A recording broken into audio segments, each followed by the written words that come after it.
Oke, Ko Bernard Mahardika Sanjoyo betul ya Ko ya? Sanjoyo Sanjoyo, Mardika. oke betul. Nah, Ini kenapa Mardika nih?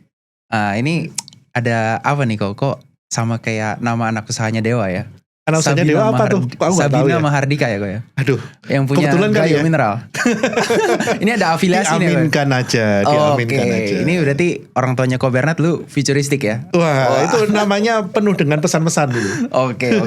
Wah, ini Visioner. kebetulan banget nih. Sekarang pegang saham Bumi, BRMS, Dewa. Betul. Ya, berarti salah satu terbesarnya juga Dewa kan? Nah, ini yang punya PT Sabina Mardika. Atau jangan Koko yang punya? Biarkan tetap menjadi misteri. Oke. Walaupun bukan saya. Oke. Nah ini menarik deh. Jadi kita hari ini mau bahas tentang 3 saham itu ya. Bumi, BRMS, Dewa, BBD gitu ya. Nah, boleh diceritain dulu gak kok? Pertama kali ketemu saham ini menarik nih, bakal menarik gitu. Itu kapan kok?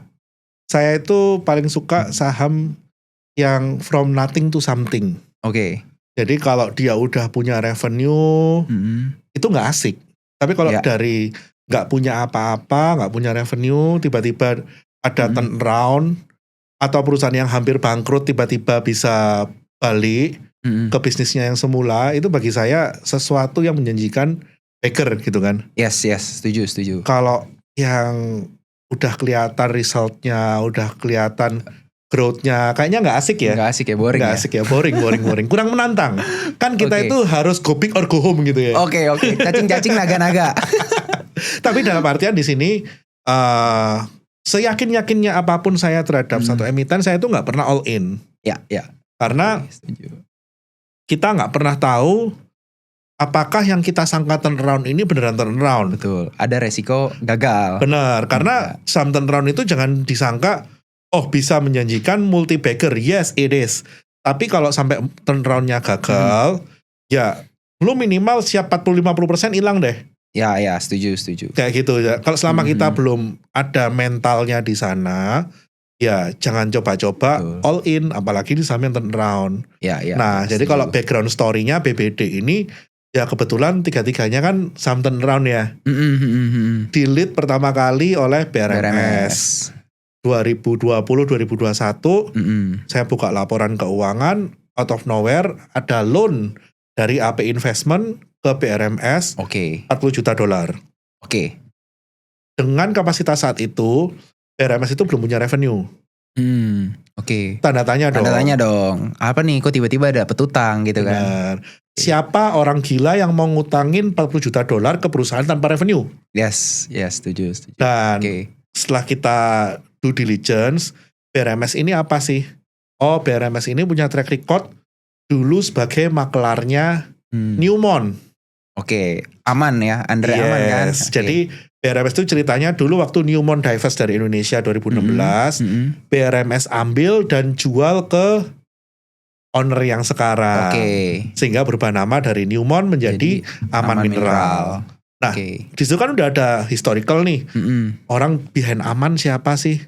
Ada Salim, ada Agus Projo. Terus kita mulai lihat nih, AP Investment, Agus Projo, is it the same name, the same person gitu kan. Setelah itu juga gak lama ada Red Issue. Nah, Red Issue-nya ini kebetulan pakai SPV yang kalau kita lihat track record-nya juga pernah mengerjakan akuisisi sejenis lewat Red Issue. Dan terkait dengan ownership yang di Aman. Oke.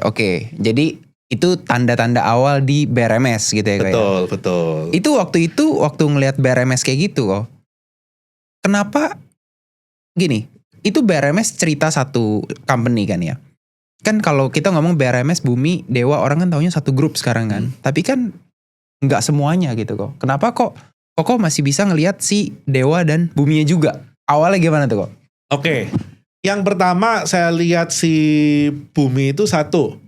Waktu 2021-22 dia kan dalam kondisi PKPU ya. Yes.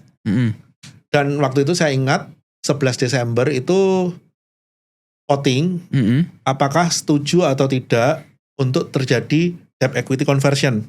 Yes. Karena kalau waktu itu RUPS-nya tidak quorum, tidak ada debt equity conversion, Bumi nggak ada kapasitas untuk membayar, Bumi pilot that time. Ya betul. Ya, Aku ingat tuh. saya simple ngelihatnya.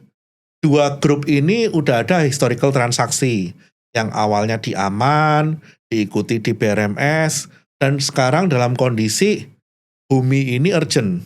Dan as I know, Bumi ini bukan perusahaan yang nggak punya revenue. Ya, karena anak perusahaan Bumi sendiri kan kita tahu KPC dan Arutmin itu quiet good company lah ya. Betul. Dan punya kredibilitas salah satu coal producer yang terbesar di Indonesia. Betul. Kalau saya jadi Bakri dengan ancaman terjadi pilot, I'll do my best to save my last resort and my last asset. Ya. Dan kalau saya mau cari investor untuk masuk ke situ, saya carinya siapa? Ya pasti yang udah punya transaksi sama saya dong. Oke. So jadi, kembali ke BRMS tadi. Benar. Semua ngomong, enggak kok Salim nggak ambil. Oh itu cuma loan bla bla bla bla. I don't care. Yang penting di atas buku Salimnya masuk. Ya, oke. Lewat Mah Energy, di mana di dalam itu ada Salim, Agus Projo, dan Bakri, betul. Situ. Jadi singkat cerita terjadi transaksi di 120. Saya ingat persis kurang lebih 24 triliun ya. Dan akhirnya BRMS, akhirnya Buminya quorum, bisa debt equity conversion, dan akhirnya tidak pilot. Oke. Seperti itu. Oke, itu Bumi. Itu Bumi. Kalau Dewa kok? Nah, dengan berjalannya waktu, kita kan tahu nih, Bumi itu punya cost, salah satu pipeline cost-nya dia kemana? Kontraktor kan? Betul. Karena dia owner tambang, bayarnya paling gede ke kontraktor tambang. Betul. Nah, kontraktor tambang yang punya porsi terbesar kontrak sama Bumi, itu Dewa. Yes, dan umur kontraknya adalah sesuai umur konsesi tambang. Ya, betul. Iya kan?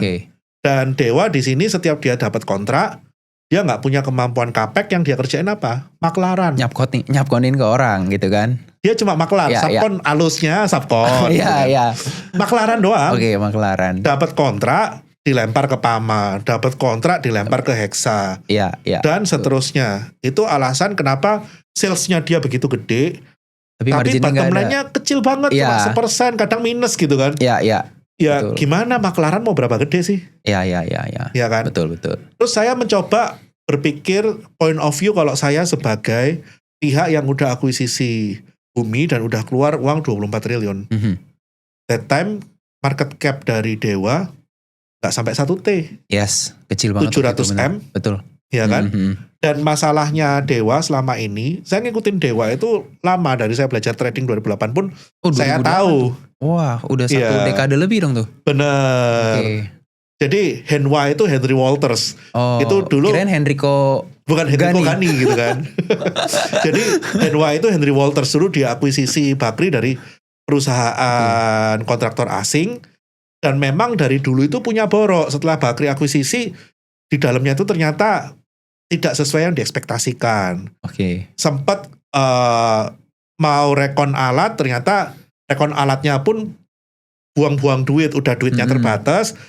Rekon alat ke kontraktor India gagal. Itu yang nyebabin si Dewa mati suri. Dan akhirnya gak punya kemampuan untuk risk capital. Ya akhirnya gimana? Ya maklaran doang lah. Karena dia dulu punyanya Bakri. Ya dia punya privilege akan jadi kontraktor seumur hidup tambangnya Bakri. Oke. Gitu kan. Nah kembali lagi ke tadi. Kalau saya udah keluar 24 triliun. Sedangkan cash cost saya ini sebagian besar berasal dari kontraktor. Ambil yang aja harganya mungkin cuma berapa? 3% dari nilai investasi saya. Iya. Masa sih saya nggak mau ngontrol cash cost saya? Iya, betul. Saya cuma berpikir, what if I am being Salim? Oke. Biar sekalian. Bener. Hulu ke hilir gitu lah ya. Iya, hulu ke hilir. Kalau memang ini, apalagi ini juga menentukan cash cost-nya dia, ya kenapa nggak diambil? Cuma segitu doang. Ya. Ya kan? Oke. Kata orang nih, don't let people difficult. Jangan kayak orang susah. Lu udah keluar uang gede di ujung, lu tinggal nambah dikit, lu masa nggak rela? Iya. Padahal ini bisa control all of the cost gitu Oke. kan. Udah beli ala carte, tambah dikit jadi paket nih. Gitu Iya, ya. lu beli ala carte tambah dikit udah all you can eat kok ngapain gitu kan. Iya. Jadi long story short, saya masuk ke Dewa seperti itu. Oke, so timelinenya nggak bareng dong kok itu. Nggak bareng. Berarti BRMS dulu, Betul. terus ngelihat Bumi, terus ngelihat Dewa gitu kan ya kayak. Betul. Oke. Berarti kalau dari yang Koko cerita kurang lebih average-nya 50 dong Niko. Saya average up. Tiga-tiganya. Oke. Saya selalu punya konsep tidak takut untuk average up. Oke. Karena apa? Sesuai tadi saya cerita Riko, kita masuk ke saham turnaround, itu kan ada potensi gagal. Yes, betul. Tentunya kita nggak mungkin all in di awal. Kita akan increase our portion regarding the progress. Ya, makin jelas, makin berani gitu ya. Betul. Jadi boleh dibilang, loh ngapain lu nambah di 80, waktu 50 kemana aja? Waktu 50 kemungkinan gagalnya 50-50 lebih bos. besar. Waktu 80 udah 60-40. Apalagi waktu sekarang. 100 udah 70-30, 80-20. Ya, apalagi sekarang gitu kan. Ya. Jadi kenapa saya nggak berani average up? Kalau tesis saya ini semakin risikonya mengecil. Setuju. Jadi orang itu kadang salah. Oh saya kalau average up nggak berani, saya maunya average down. Nah kalau lu tahu barang ini bakal turun, ngapain lu ambil? Ya, betul. Kalau kita beli kan berharapnya naik gitu kan. Sepanjang masih trajektorinya masih naik. Benar.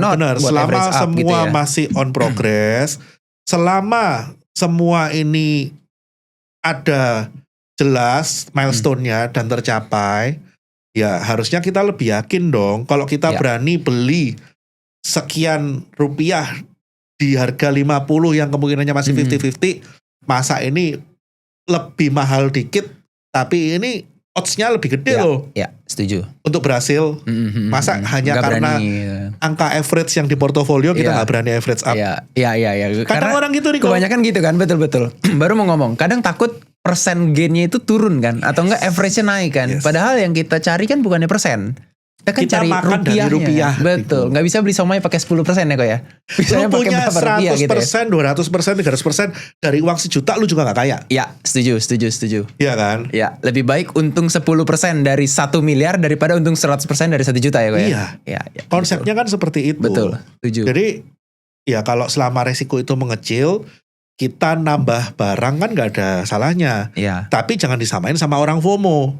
Ya itu karena naik nih, based on harga. Fundamental belum berubah, harganya udah leading, udah berubah, lu kejar. Itu namanya bukan resiko mengecil. Iya. Resikonya membesar malah. Iya, resiko membesar, lu besarin porsi, itu nggak wise. Iya. Gitu. Jadi kita harus lihat milestone nih. Kalau kita ngomong saham turnaround, ya lu harus benar-benar ikutin saham ini day to day progresnya seperti apa. Oke. Ini ilmu nih sekalian. Ya, jadi jangan takut buat average up ya kok betul. Angka itu ilusi. Oke. Lu mau berapa persen pun yang penting lu rupiahnya dapat berapa. Betul. Kayak gitu. Betul, setuju. Nah, ini berarti kan kalau BRMS berarti udah tahun ke-5 ya kok ya, kalau nggak salah kan ya. Iya, 4 jalan ke-5. 4 jalan ke-5 kan ya, itu kan. Mungkin yang paling baru Dewa mungkin 2 tahun nih kok ya, 2 tahun, 3 tahun terakhir ketiga. Iya kan, tahun ketiga kan ya. Tahun ketiga. Nah, apa nih kok yang Koko tunggu sampai Koko kayaknya udah saatnya deh kita berpisah gitu. Saatnya kita jual. Apa sih kok yang kita tunggu? Oke, saya punya konsep itu simple. Ketika harga udah leading fundamental dan leadingnya itu signifikan ya, itu kan berarti udah nggak ada alasan bagi kita untuk keep barang ini. Oke, udah kemahalan gitu ya. Benar. Dalam hal ini kita kan tahu barang ini kan turnaround. Berarti salah satu indikator saya untuk meninggalkan saham ini adalah growth rate. Oke.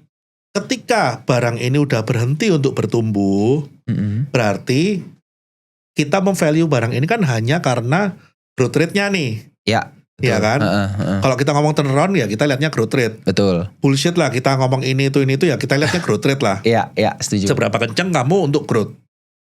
Kalau tiba-tiba dia berhenti untuk growth, stagnan, ya berarti dia udah nggak layak di value premium dong.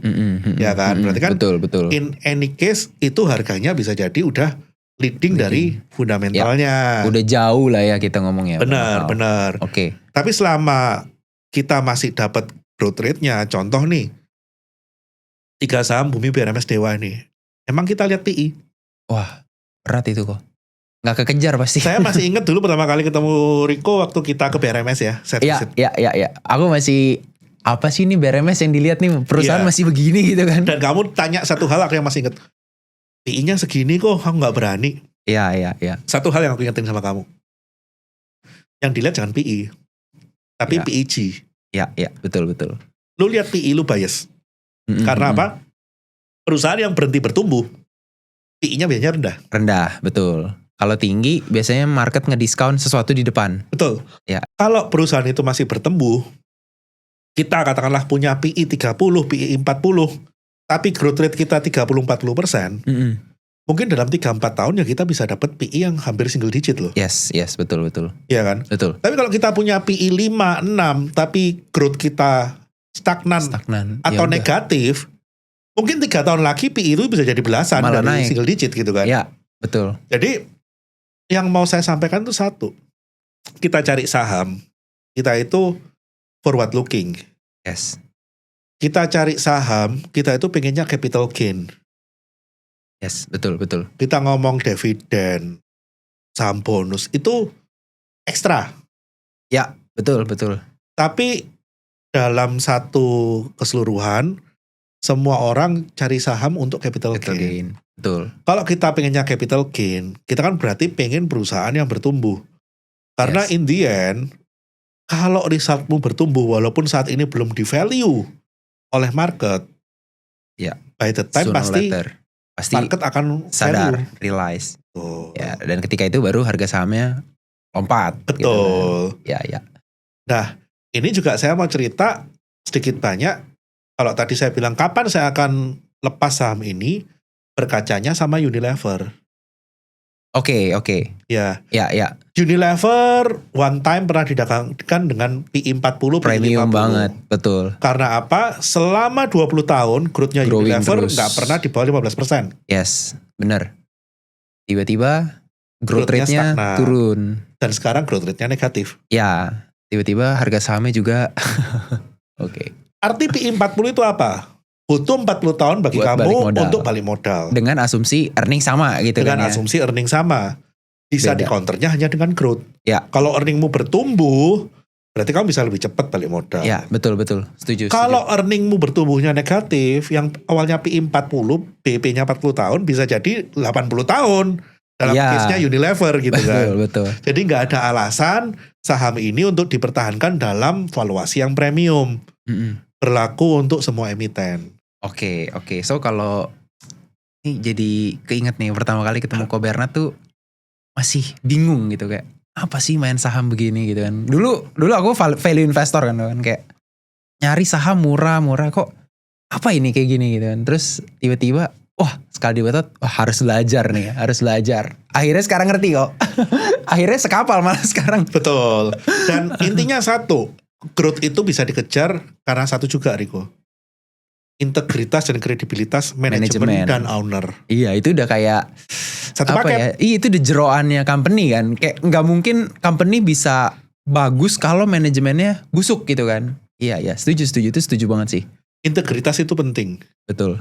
Dan ya kalaupun dia udah berintegritas, owner bagus, manajemen bagus, tapi kalau siklus ekonominya nggak bagus, ya itu ya kita nggak bisa ngomong juga, ya kan? Mereka bukan Tuhan gitu. Betul. Tapi at least at the worst condition kita tahu bahwa kapal ini nggak akan karam karena nakodanya handal. Yes, agree, setuju. Peluang turnaround berikutnya apakah ada? Ada karena nakodanya masih di dalam. Betul. Gitu. Yes. Oke. Nah kok mungkin kalau tadi kan udah ngomong nih kok ya, kita udah ngomong startnya gimana, finishnya kok bakal di mana nih. Nah yang menarik kan dari tadi kita ngomong growth gitu ya. Mungkin kita bahas sedikit ya kok ya, growthnya. Satu-satu dulu deh kok ya, mungkin. Kalau yang dari yang pertama kok pegang deh, BRMS gitu kok. Kok ngelihatnya growthnya tuh bakalan segimana besar, atau seberapa cepat, atau dari mana gitu kok source-nya. Ke depan ya, kita ngomong ke depan setelah ini. Awal itu kita ngelihat BRMS itu kan dari produksi cuma 500 ton biji emas per hari. Iya, betul. Itu cuma pabrik formalitas yang kita lihat visit ke sana juga pabrik kesatunya itu juga kurang representatif. Ya, karena betul. ya itu kalau dia nggak punya pabrik ke satu dia nggak bisa right issue. Ya, aduh aku lihat lagi tuh pabrik. Iya, gitu kan. Asal ada aja kan. Bener, itu asal ada aja supaya dia bisa right issue gitu kan. Iya, iya. Dari 500 itu dia akan increase ke 2.000 ton biji emas per hari. Iya. Increase lagi ke 4.000. tambah 4.000 ya, tambah jadi 6.000 ton biji emas per hari. Iya. Dan peaknya rencananya kan di 10.000 ton biji emas per hari. Sekarang kan udah realisasi sekitar 6.000 ya. 6.000 ya. 6.000 walaupun belum full capacity semua ya. Betul, betul. Masih tuning untuk yang terakhir. Yang terakhir pabrik ketiganya kan. Benar, ya. benar. Dan yang di Palu ada sedikit perlambatan karena ada satu hal yang menarik nih Riko. Apa tuh kok? Apa tuh? Jadi awal itu kan kita cuma value BRMS itu cuma dari emas. Mas, betul. Kita lihat dia, oh iya ini turnaround nih dari gak punya sesuatu, dia jadi punya sesuatu, produksi emas. Apalagi masih sekarang begini. Bener, harga emasnya double nih. Iya. Produksinya dari 500 ke Itu 6.000, 8.000. Itu berapa kali lipat tuh? Iya, udah kuartet lebih lah apa namanya. Jadi itu lu mau kaliin dengan cara seperti apapun, bottom line udah pasti kelihatan tuh. Iya, udah betul. pasti growth-nya ratusan persen. Iya, betul. Which is represent kan dengan laporan keuangan yang ada setiap tahun kan memang growth gitu growth. kan. Terus sekarang apalagi kalau yang di Palu di divert karena ada tingkapan-tingkapan koper di dalam. Oke, so ini menarik gitu kan. Betul, jadi story-nya bukan lagi gold stock nih. Karena kita tahu kadang kan orang ngomong, wah goldnya udah tinggi nih. Gold copper ratio orang biasa bilang. Iya betul. Udah. Kalau goldnya tinggi biasanya coppernya naik atau goldnya yang turun. Supaya gold copper ratio-nya balik ke angka equilibrium gitu kan. Iya betul. What if this company not only have gold but also have copper. Oke, jadi intinya mau goldnya turun, coppernya naik nih gitu. Betul, kan. Jadi istilahnya by nature resultnya dia akan ke hedging kanan kiri. Iya. Gold mau turun, coppernya bisa naik. Dan dengar-dengar, saya nggak tahu informasi saya benar atau salah dari teman-teman saya dulu ex di tambang, banyak yang geolog kan. Reserve copper di Gorontalo, itu nggak kalah sama Aman Mineral. Oh wow, gede dong. Kamu bisa lihat Aman Mineral itu reserve-nya gimana dan imply ke bottom line-nya seperti apa, imply ke production-nya seperti apa, terjemahkan ke BRMS. Oke, so expect bakal ada smelter juga loh di situ kok. Smelter maybe yes, maybe no. Oke. Ini kan single ownership nih, ya kan, dengan Aman juga ada share ownership gitu kan. Ya. Bisa jadi itu dikelola di sana sampai jadi konsentrat, dilempar ke Aman punya smelter. Oke, apalagi Aman tuh kalau nggak salah reserve-nya udah mulai menipis kan ya. Yes, betul. Bisa jadi sih, betul. Kalau saya jadi pemilik Aman dengan resource dan reserve yang depleted, saya pasti akan cari resource lain yang mengamankan investasi saya di smelter. Ya, jangan sampai tuh smelter nggak kerja tuh kan. Betul. Udah invest gede-gede. Jangan sampai nggak ada off-taker. Iya benar. Karena sekarang kalau mau ngandelin dari Freeport ke dia, Freeport udah bangun sendiri. Iya betul. Kalau dia nggak ada off-taker itu investasi buat apa tuh? Betul. Iya kan? Dia harus punya resource sendiri. Ya. So ini inline. Kenapa kok dia ngambil BRMS? It's not only about gold, it's also about copper. Gitu kan? Oke, make sense. Dan kalau kita lihat ke depan, kita tahu commodity of the future itu copper. Betul. Elektrifikasi soalnya kan. Kita tahu lah kita ngomong apa. Mau ngomong EV kayak mobil hybrid kayak kita ngomong data center, kita ngomong AI. Semua butuh kabel. Betul. Penghantar panas yang paling ekonomis so far copper. Kabel, iya, copper betul. Nggak mungkin kabel pakai emas walaupun emas penghantar panas yang lebih bagus. Itu kita bisa hyperinflation gila-gilaan kayaknya. Nah, bahaya kalau kabelnya dari gold ini terlalu bahaya gitu kan. Iya betul. Karena value-nya terlalu besar dan nggak ekonomis. Jadi kembali lagi kan faktor ekonomiknya kan kita harus perhitungkan, dan copper ini yang paling ekonomis. Makanya saya bilang bukan terbaik tapi paling ekonomis. Oke. So masih panjang dong kok ya perjalanan nih ya BRMS. Masih panjang. Karena sampai sekarang pun kita juga masih nunggu apa sih announcement untuk resource and reserve copper di Gorontalo. Segede apa sih kok sampai ini rencana ekspansi gold yang di Gorontalo aja sampai di divert gitu kan. Iya. Kalau nggak worthy enough, nggak mungkin dong sampai di divert seperti itu. Iya, betul. Oke, so BRMS masih jauh lah ya. Iya, karena saya ngelihat ya Copper masih harus di-announce dulu. Iya. Terus nanti masih harus pengajuan ke SDM untuk eksplorasi, eksploitasi. Betul. Terus nanti kemungkinan mungkin kalau harga goldnya cooling down, dia mulai produksi, ini akan menjadi netting off. Nettingnya, ya. Sehingga result dia akan bertahan. Ya. Growth, source of growth-nya masih kelihatan lah ya ke depannya untuk BRMS ya. Nah, kalau kita Dewa dulu ya kok ya. Betul. Kan lagi hot nih kok kan. Boleh. Kalau Dewa gimana nih kok lihatnya? Gampang, kamu lihat Dewa.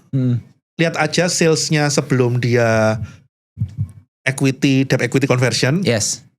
Kasih net margin seperti yang Q1 kemarin 15%. Oke. Ya kan sekarang 1,5 per kuartal. 1,5 T ya. Tuh. Berarti kurang lebih ya 6 T. 6 T betul. 6 T dikali 15%. 900 M lah di depan. 900 M betul. Ini bukan angka yang ngarang loh, karena sales 1,5 T per kuartal itu historical. Yes, betul. Ini tanpa melihat kemungkinan dia dapat kontrak baru. Iya, betul. Ini hanya ngomong kalau dia kerja as it is. Yang kemarinnya dia sebagai maklar, ya. Dia kerjain sendiri. Oke, 900 M itu udah kelihatan lah ya, laba udah bersih kelihatan. Ya. Oke.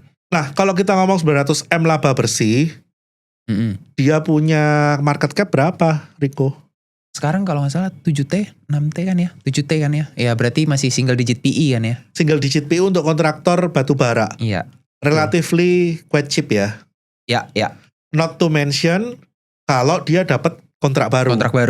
Masa sih owner baru, dia kan saya lihat nih, owner barunya kan juga punya tambang nih deket-deket area konsesinya KPC. Iya, betul.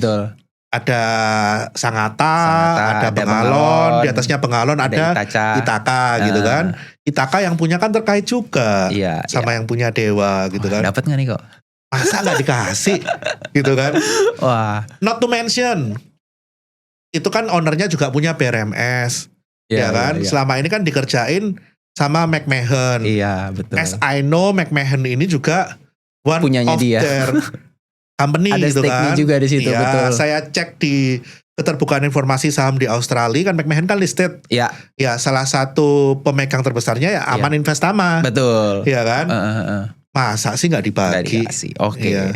Kalau Amannya sendiri istilahnya mau divest, masa sih nggak dikasih divestnya, katakanlah backdoor deh.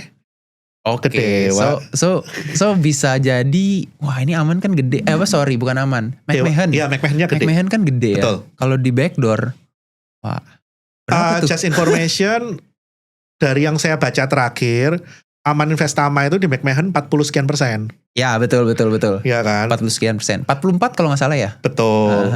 Market cap-nya berapa? Nah itu kan. Dikali 44%, bandingin sama Dewa kalau di backdoor. Iya. Wah itu. Apakah ini pasti? I don't know. Nggak tahu. Karena kan itu cuma owner yang tahu. Benar. Ini yang tahu cuma owner. Kita kan cuma connecting dot aja. Iya, betul. Oh yang ngerjain ini semua kontrak BRMS mulai McMahon nih.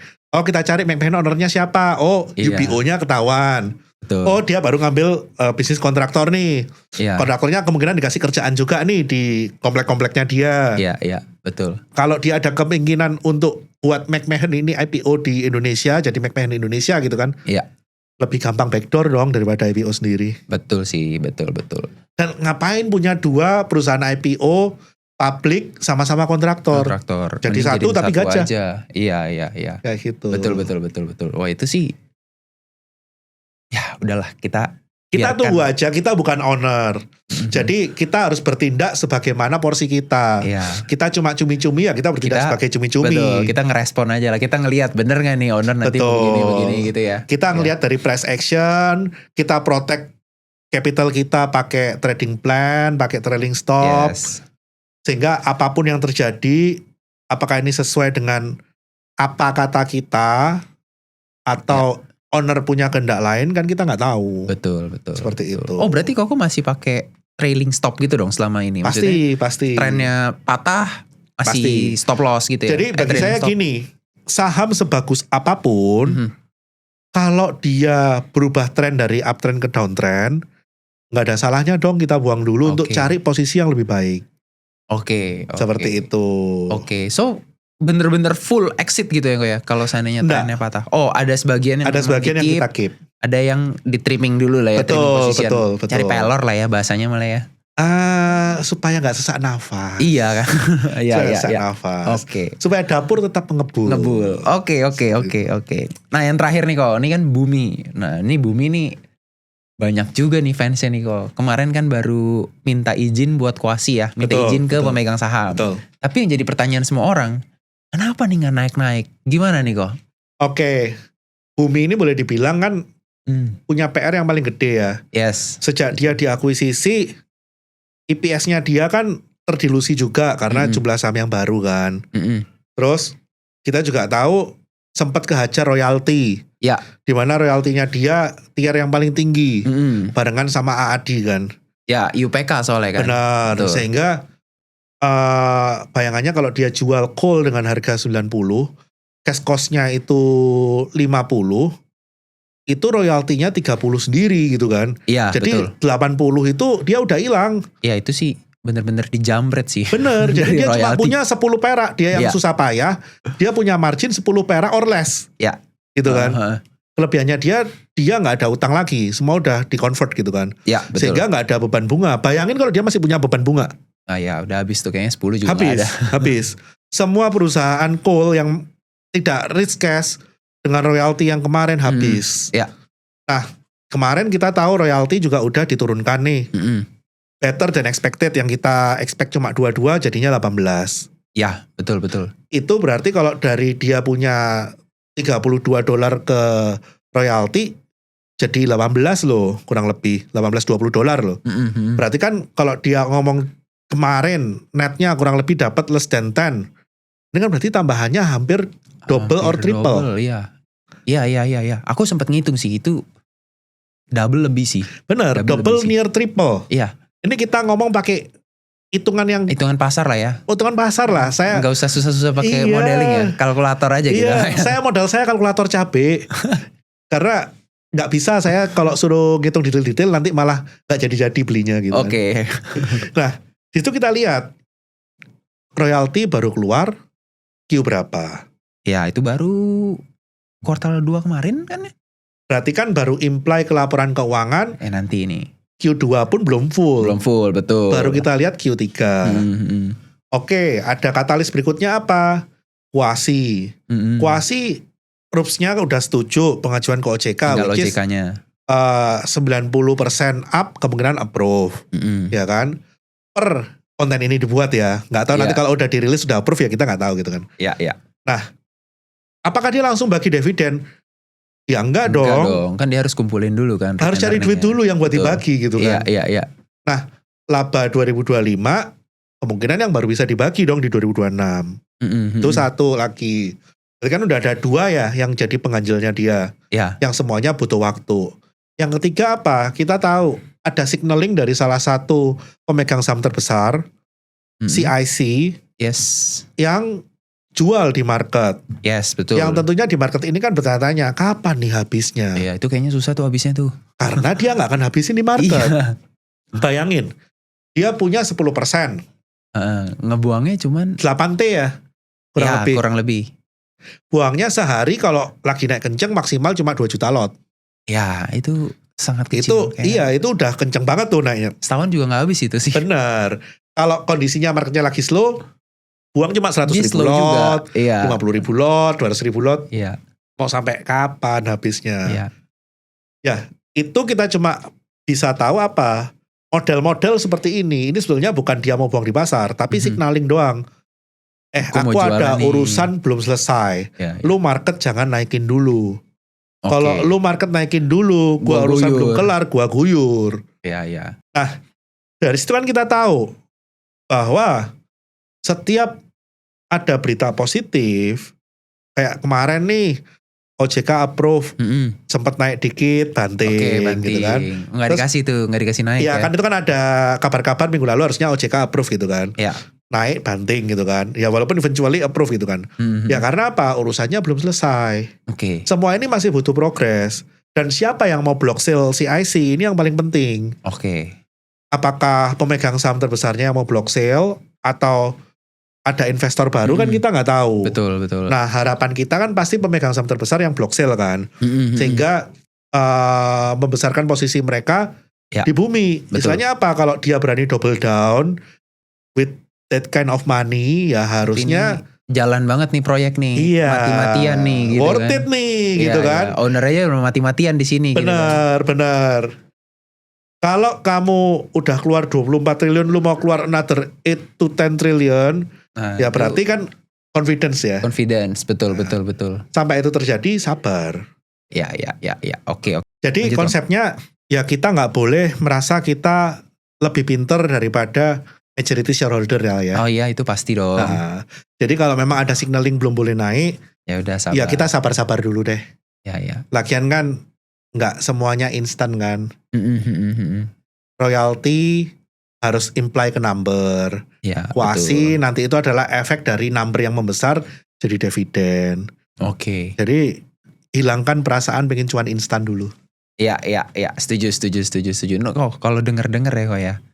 CIC itu sebenarnya nggak cuma punya di bumi kan kok. Tapi juga di anak usahanya tuh si KPC kan kok ya. Ada Tata, ada CIC di KPC dan Arutmin.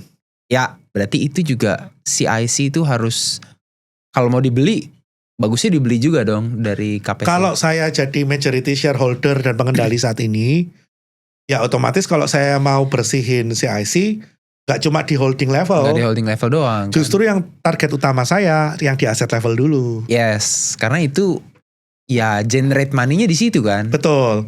Dan bagi CIC dan bagi Tata, untuk mereka mempertahankan posisi mereka di dalam ini, what for? Mereka nggak ada controlling power. Ya kan? Ya. Dan ketika mereka nggak ada controlling power dan jumlah mereka pun kan kecil. Ya. Sehingga mereka mau konsolidasi pun nggak bisa. Ya, betul. Konsolidasi nggak bisa, dapat controlling power nggak bisa, terus what for mereka pelihara barang ini. Cuman kasarnya kalau ada untung bagi dividen ya dia dapat gitu aja kan ya. Betul. Ya. Iya sih. Untuk hal seperti itu mereka bisa cari kok di banyak perusahaan lain yang mereka lebih concern dan tidak investor paksa seperti ke bumi KPC dan Arutmin gitu kan. Ya. Jadi menurut saya kemungkinan terjadinya block sale dalam hal ini tuh besar. Ya, tapi namanya transaksi triliunan ya kita harus sabar dong. Ya, duitnya kan nggak dari Don Kelor ya. Bener, ini kan bukan beli cilok depan kantor gitu kan. Iya, tinggal turun lift. Iya, ini transaksi di atas 5 triliun. Iya. Jadi ya harus sabar kayak gitu. Oke. So, ya bumi ya ceritanya masih panjang tapi ya tantangan depan mata juga masih ada gitu ya. Betul. Nah, kok kan ada berita nih kok ya. Banyak berita yang mengumumkan kalau bumi ini mau ngambil aset lain selain batu bara nih kok ya. Bauksit gitu kan. Emas katanya gitu kan. Kalau pandangan Koko gimana kok? Possible nggak mereka buat ke arah sana? Berarti kan bukan jadi perusahaan batu bara lagi gitu ya? Betul. Saya kalau dengar berita-berita itu jadi saya kebayang nih. Suatu saat nggak aneh ya kalau kita punya perusahaan sekelas Rio Tinto. Oke. Tapi made in Indonesia. Iya. Rio gitu Tinto kan. sih gede banget sih. Betul. Dan dia kan memang bukan hanya batu bara aja kan. Iya. Atau sekelas Vale Global. Vale Global itu BUMN-nya berhasil tuh. Yes. Yang kita tahu kan cuma Vale Indonesia, Inco-nya nikel. doang, iya. Padahal nikel itu only a piece of part dari total portofolio Vale Global. Ya, Vale Globalnya sih gede banget sih. Benar. Betul. Jadi bayangan saya kalau Inalum kan istilahnya Vale Globalnya nih government owned gitu kan. Rio Tinto kan perwakilan swastanya nih. Yes. Ya masa sih gak ada perwakilan swastanya yang nyaingin Inalum gitu. Jadi kan. bumi nih ya ceritanya nih ya bisa jadi ya. Semoga ya karena kan dia udah debt free. Terus kemarin dia udah sempat rating Pevindonya single A ya. Single A ya. IDA betul. Jadi menurut saya sih at this level dia punya kemampuan untuk raise capital cukup mudah. Mau berupa bondnya pun karena single A mungkin dia bisa lepas US dollar 5%. Oke. Ya kan? Jadi murah ya. Which is itu kan murah dan potensi kedepannya kalau dia nerbitin global bond US dollar. Kita tahu arah US dollar ke depan ini bukan menguat. Yes, tapi melemah. Arahnya melemah. All asset except USD ya sekarang global ya. Betul. Jadi kalau kita ngomong selain dia bunganya murah nanti kembalinya pun with the time value of money diskon juga dari depresiasi US dollarnya. Ya. Kayak gitu. Jadi kalau saya jadi dia sih, ini kesempatan yang nggak akan terulang lagi. Level utang udah 0, Pevindo Grade udah A, ya nerbitin global bond at this level, kasih 5%, orang semua bisa subs, dan ke depan depresiasi USD dia balikinnya at diskon gitu kan. Ya, betul. Kapan lagi? Oke. Tapi sebenarnya aku punya satu pertanyaan sih kok. Kalau kita ngomong emas ya, emasnya itu scattered loh. Ada di Dewa punya lewat Gayo kan. BRMS ya jelas gitu kan. Kalau Bumi mau ngambil emas lagi gitu ya, kayak mungkin gak sih kayak itu akan dikonsolidate di satu perusahaan. Misalnya kayak kalau Dewa tadi kan McMahon mungkin dijadiin satu di Dewa gitu ya. Emas tuh misalnya di BRMS gitu. Semua Bumi, itu gitu? kayak serba-serbi ya, karena saya ini kayak melancangi dan mewakili owner. Iya kan, soalnya kan iya memang maksudnya semua berita bilang mau akuisisi ini gitu kan. Ya kalau saya sih ngelihat semua ada kapasitasnya masing-masing. Kalau mau dijadiin satu di BRMS semua, capeknya dari mana? Oke, so capital source-nya dari mana? Ya kan, financing-nya dari mana? Kalau saya jadi mereka sih, mungkin saya akan consolidate dengan cara yang lain. Oke. Mungkin ada Gayo di Dewa, atau mungkin ada aset non-gold di BRMS. Bisa kan in-bank aset? Ya kan? Ya, betul. Nanti jadi satu penyertaan modal bareng, ini store aset, kerjaannya bareng. Gitu kan? Itu kan bisa. Karena jadi, satu grup juga sih ya. Benar. Jadi kan mereka bisa buat anak usaha yang setoran modalnya dari Dewa dan BRMS, mereka jadi satu, setoran modalnya dari aset, ya kan? Ya. Di situ mereka bisa raise capital lagi pakai financing lain gitu kan? Ya. Dan bisa dikerjain barengan. Yes. Jadi nggak perlulah the winner-nya akan jadi BRMS, the winner-nya akan jadi Dewa atau Bumi. Nggak penting, karena combine financing di sini yang penting nih. Iya. Karena kalau mungkin ini ownership-nya beda-beda, mungkin akan ada kepentingan dari masing-masing owner untuk membesarkan hanya salah satu usaha. Ya. Kalau single ownership, ya semuanya. Ya saya rasa mereka nggak akan berkeberatan pihak manapun yang akan lebih maju ataupun sama-sama maju gitu kan. Ya. Mereka nggak concern itu, mereka lebih concern untuk consolidate yang penting. Ya, setuju. Seperti itu. Nah nih kok mungkin satu berita lagi nih kok terakhir. Kuasi reorganisasi. Kemarin kan Bumi. Oke. Terus BRMS bilang mau kuasi juga kan. Kan? Gimana kok tanggapan kok? Dewa mungkin juga gak nih kok Dewa? Gini, beban lamanya itu kan banyak. Ya kan, return earning negatifnya kan gede memang kan. Perusahaan kalau mau menunjukkan bahwa ini loh, kita ini the new chapter, kita ini the new era. Ya. Tentunya dengan apa sih signalingnya? Ya. Oh, kita mulai cari cara untuk bagi dividen. Mulai dari nol lagi. Betul, karena GCG yang bagus, ya tentunya kita nggak boleh menghilangkan signaling dividen dong. Walaupun tujuan kita bukan dividen ya. Tapi dengan kamu ada concern untuk bagi dividen, berarti apa? Kamu berkepentingan untuk membuat perusahaanmu ini profitable. Yes. Karena kalau perusahaan ini nggak mau bagi dividen, berarti kan yang dapat duit itu siapa? Owner doang. Ownernya doang, betul. Perusahaan boleh rugi, owner belum tentu rugi. Betul. Ya kan? Bocor bisa di mana-mana. Betul. Kamu bisa punya anak usaha, kamu bisa punya switching cost-nya, transfer cost ke sana. Ya, betul. Itu bisa sekali. Betul. Kamu megang perusahaan rugi bertahun-tahun, belum tentu ownernya rugi. Belum tentu ownernya tambah miskin. Kamu doang yang tambah miskin gitu kan. Betul. Nah, itu alasan kenapa kuasi ini penting. Karena ini satu bentuk signaling bahwa kita do our best to give our result supaya investor ini nyaman terhadap manajemen yang baru. Yes. Jadi saya ngelihatnya sih dari sudut pandang yang itu ya. Jadi bukan sekedar dari rupiahnya. Rupiah mau berapa sih? Bumi paling betul, kita ngomong 2-3 perak deh. Ya betul. Kayak gitu. Dewa berapa? Ya, itu maksimal 4-5 rupiah lah. Iya, itu belum signifikan lah ya. Belum dengan signifikan. Kondisi seperti ini ya. Belum signifikan. Tapi signaling itu yang bagus. Berapapun rupiahnya, tapi itu adalah itikat baik bahwa membawa profit ini masuk ke level company. Yes. Bukan lagi manajemen doang yang merasakan profitnya, atau ownership doang yang merasakan profitnya, seperti itu. Ya. Wah, menarik nih. Thank you Niko. Ini udah cerita dari awal ketemu ujung, tengahnya kita udah kulik-kulik.